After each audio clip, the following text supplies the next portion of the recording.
book lovers. I am Leslie, and this is Book Chat. I am the Reading Safari and Stream Coordinator for Monterey County Free Libraries, and today I have brought you a fantastically surreal book called The Wind-Up Bird Chronicle by Haruki Murakami.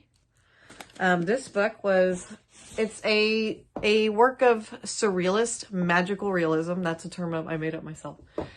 Not magical realism, obviously. Anyway, let's skip all that. It's written, as I said, by a well-known Japanese author, Haruki Murakami, and it was first published in Japan in 3 parts in 1994 and 1995, and then later published in the States as one big honkin' volume, published in the year 1997, and it clocks in at a whopping 607 pages. And there is a lot in these pages. And it, in my opinion, is his most well-known work, because if you talk about Murakami, usually people say, oh, have you read The Wind-Up Bird Chronicle? So this book opens up with a phone call to the central character of the novel, whose name is Toru. The phone call is from a woman who knows Toru, but he has no idea who she is. And still he converses with her for just a little bit of time, but he's in the middle of making pasta, and so he asks her to call him back, which is strange. You can automatically tell it's going to be strange, because who wants a stranger to call you back, right? So he, in the meantime, he receives a phone call from his wife, Kumiko, who is at work, and she asks him to go looking for their missing cat. So he does, and when he goes out looking for their missing cat, then he seems to access this other, maybe dream type world that's existing below or above the surface of the real world that they live in. And so this is when the strangeness of this novel really begins.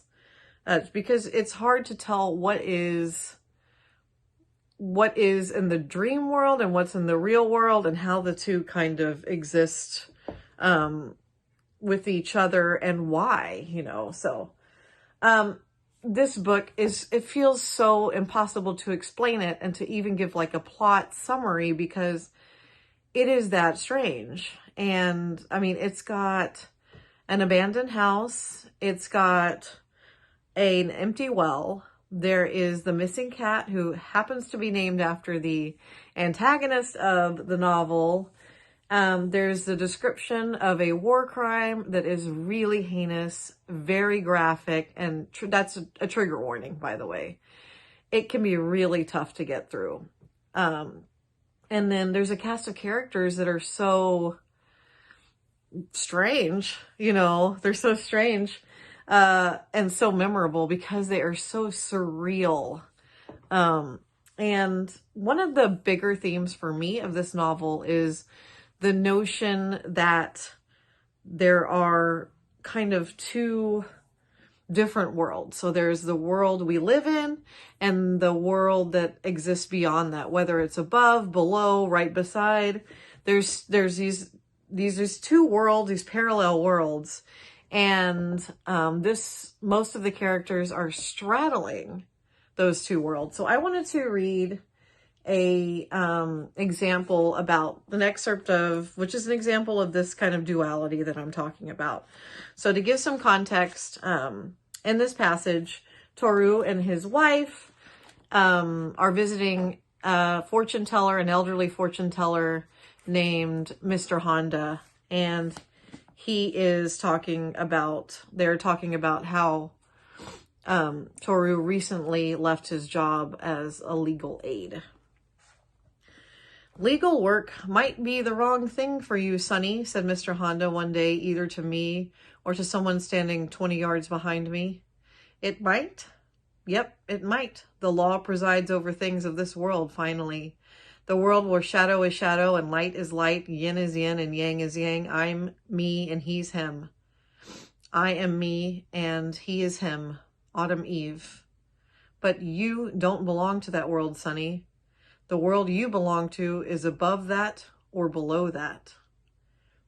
Which is better, I asked out of simple curiosity, above or below?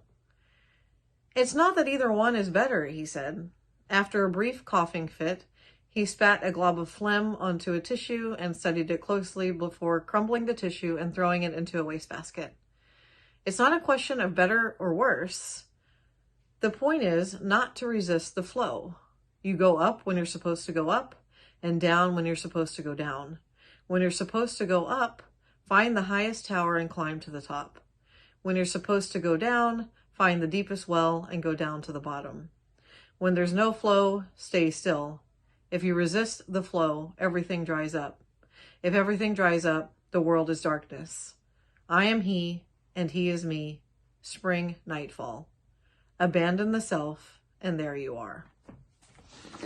So, I love that passage so much, but one of the things I love so much about it is that he talks about climbing down into the deepest well, and the well that I mentioned earlier, the empty well, figures really heavily into this novel. And I'm tickled by the fact that Mr. Honda talks about this well, or climbing down into a well. And if you read the novel, you will see how central of a part that the well plays inside this world that Murakami has crafted here. But like I said, this book it's just chock full of bits to analyze. I feel like I could read it and reread it my whole life and never get everything I'm supposed to get from it.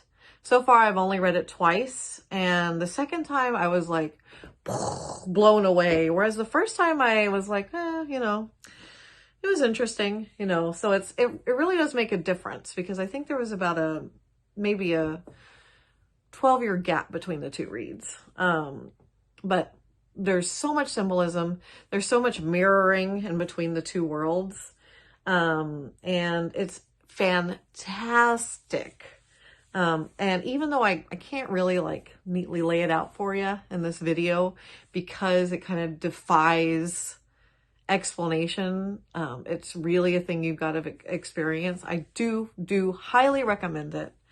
We have this book and a lot of Murakami's other works in our collection, and I encourage you to check them out. So thank you so much for tuning in for this week's book chat.